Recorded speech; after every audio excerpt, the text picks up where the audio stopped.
Hey guys, welcome back. Let's grab some tools. We got some pruners, and this here is a sugarcane machete. I'm going to use this to cut the bananas, and I prefer to use this machete versus your traditional machetes, your long machetes. It's because this one's smaller and my bananas are bunched up. You'll see that here in a second. So with this one here, I just get a little bit more accuracy. I'm going to try to do this by holding my phone, and I think maybe should look into getting a GoPro. So let's go straight to where we're going to start today. So we're going to start on the bananas, clean them up, and then along the way, if we run into anything that needs to be pruned, we'll do that too. This is Maha Chinook, and it fruited last season. This season it didn't fruit, and I was worried because it didn't push out some new leaves. So it finally did that. So we'll see next year. Hopefully we get some Maha Chinook. Excellent tasting mango. So the mission today is to clean up the bananas. They're looking rough. So we're gonna go in through here. This is Banana Alley, and see what needs to be cleaned up. So what I'm looking for are leaves like this. We're just gonna slice that, and leaves that are right in the middle of the walkway. So we'll clean this one up here, and then we're just gonna chop and drop. This one I'll go ahead and move it over here, but I do not pile up the banana leaves and move them somewhere else. This is chop and drop, guys. See, stuff like this is what needs to get cleaned up here. Bananas are a little bit of maintenance compared to other trees, but you know what? They're not bad. I know some people don't like to grow bananas because they can be a lot of work, but they're not bad. This is not something that I do every day, is come out here and cut the leaves. This is just something that I do every once in a while. Once they start getting real bunched up, see, like this here, we'll go ahead and get this. Get that out the way.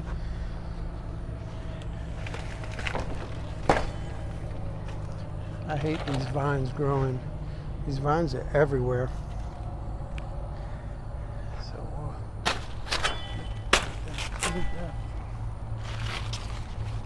So this one here is actually fruiting here, but it's a really bad bunch. Hard to see here, but yeah, this one here is not doing good. Anyway, we're gonna keep moving. So the bananas are starting to get real heavy because of all this rain. I'm in Zone 9B, West Florida. We've been getting a lot of rain. So the bananas, once we start getting into rainy season, they start growing very fast. See, look at all this here. This is a problem. It's another cool feature about the sugarcane machete. Look at that. It's got like this little hook, and it allows me to get these vines. I could just cut them right off. We'll remove these vines here.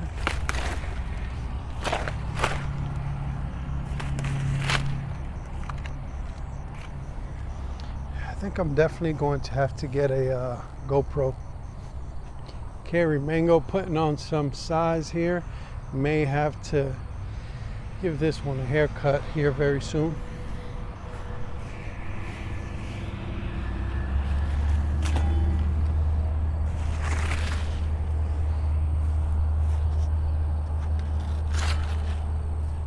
And in this banana patch here, there's several varieties. We got Blue Java, Praying Hands, Dwarf Namois, Orinoco, and a lot of them are flowering this season.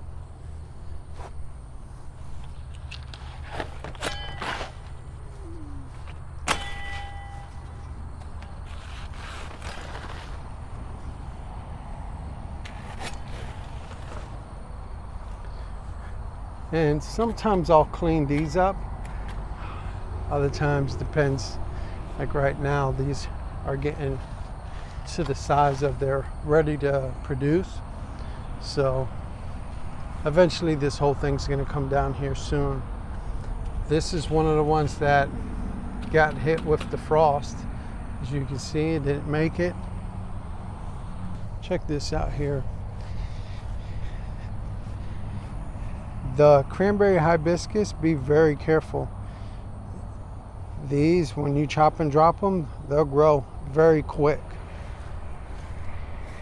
There's a couple plants that I grow that I got to keep a close eye on. Cranberry hibiscus is one of them, and the other one is a castor oil plant, and that one there, it grows like crazy. I'll bounce around and get this one here.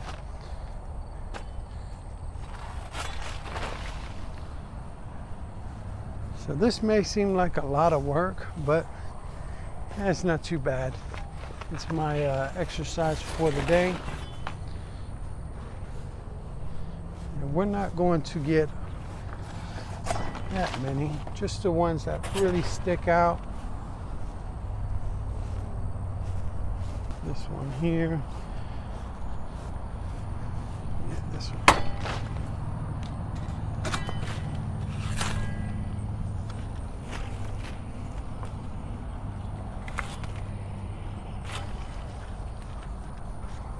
This is winter Mexican avocado, looking really good. Oh, let me show you this. This is a Simmons avocado, and I tipped it back, and look, these bugs are going crazy here. Get off. The leaf cutters are tearing it up, but now it's starting to grow out here. That's exactly what I wanted it to do. I'll show you where I tipped it right here because it was going tall. So this season, well, next season, I want to cover these up to protect them from the critters, because critters love eating these avocados. But it's starting to branch out here, so it's exactly what I was hoping it does. So this is going to look really nice once it starts to branch out. It's going to be similar to the winter Mexican, low. It's not a tall tree. Keep it low. I can cover it with a net this season.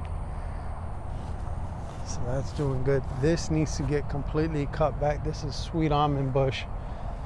So that eventually needs to be done. Let's get back to these bananas, folks. So there. What we got here?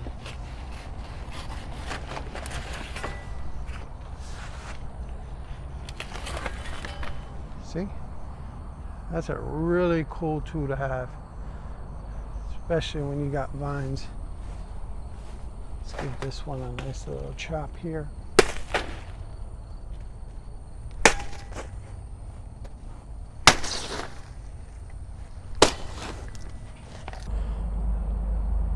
Let me know in the comments if you're growing bananas. What kind of maintenance are you doing?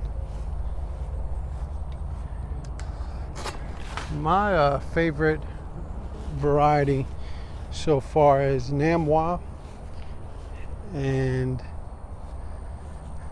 Orinoco.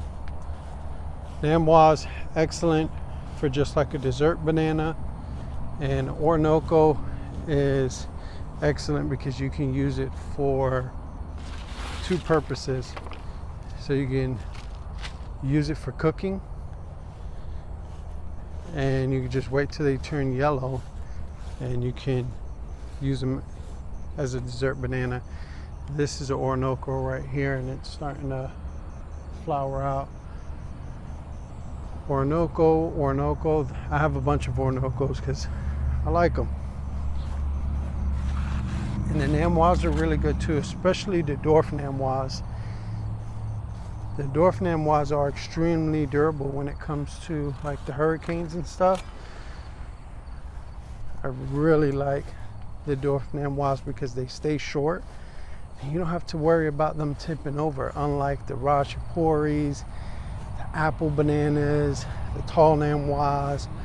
Those get very tall, and they'll come down during the hurricanes. Let me know in the comments, what's your favorite banana variety? And guys, you know, they all pretty much taste the same. I haven't found one that's like super unique flavor. I think the Namois just tastes like a store banana, but sweeter, smaller. So I think it's more enjoyable. Sometimes those store-bought bananas are maybe just a little too big. And I like the finger size bananas. One banana that I'm looking forward to this season is, let's take this off. Actually, we're gonna cut this one, get it out of the walkway. One that I'm looking forward to is the ladyfinger banana. It's another small banana, but we'll get this one. This one's in the walkway. Get you out, get you out, get you out of the way. This is a perfect example right here. You see this flower is spent and not one banana came from it. So what happened was we had a hurricane and this tipped over. So I just cut it back in hopes it eventually, after the hurricane, it'll just leaf back out and then produce a rack. But at the time that happened, it had already leafed out enough leaves for it to produce a banana. So this is what we're left with. It didn't have enough energy to produce the bananas because I completely chopped the whole top of it. So that's what happens when we get hurricanes or frost damage. I come in here and I cut them back like that, and then sometimes it's just too late for them to bounce back. This is another one here. It's a really bad shape. Look at that. And this is another one that I cut. This whole section here was cut because of the hurricane. They were leaning over. So in an attempt to try to save it, that's what I do. But then you end up with this. Really crappy racks. So it's definitely now much cleaner. I don't have to duck as much as I did before. It's nice and open. I'll leave this palm here. I think it looks cool. Let me know in the comments if you guys cut the heart. I just leave mine alone, but I do know some people cut it. So definitely much cleaner right now. Check this out. This is the problem with the critters. It's a pink guava, and I don't want to leave them there because that attracts more bugs. Look at this one, another pink guava. So we're going to take the guava. I'll show you what we're going to do with the guava. I usually feed these to the chickens, but they like me to break them down. They don't want them whole like that. They'll just leave them there and then we'll get a bunch of flies. But for right now, what we're going to do is open up the compost and put them in here and let the worms. What I have been doing is let the worms go inside of the guava, and then I'll take the guava out and give it to the chickens with the worms, so the chickens get their protein that way too. See if we got any eggs. Let's put the machete down. Any eggs? Well, first let's see. Is anyone in there? You know what? We're not gonna disturb them because it looks like we got 2 chickens that are inside there. So we'll leave the chickens alone because that means they're producing some eggs when they're in the house at this time. So that's it for this video. We got bananas cleaned up. So that's chop and drop, guys. I'll see you on the next one.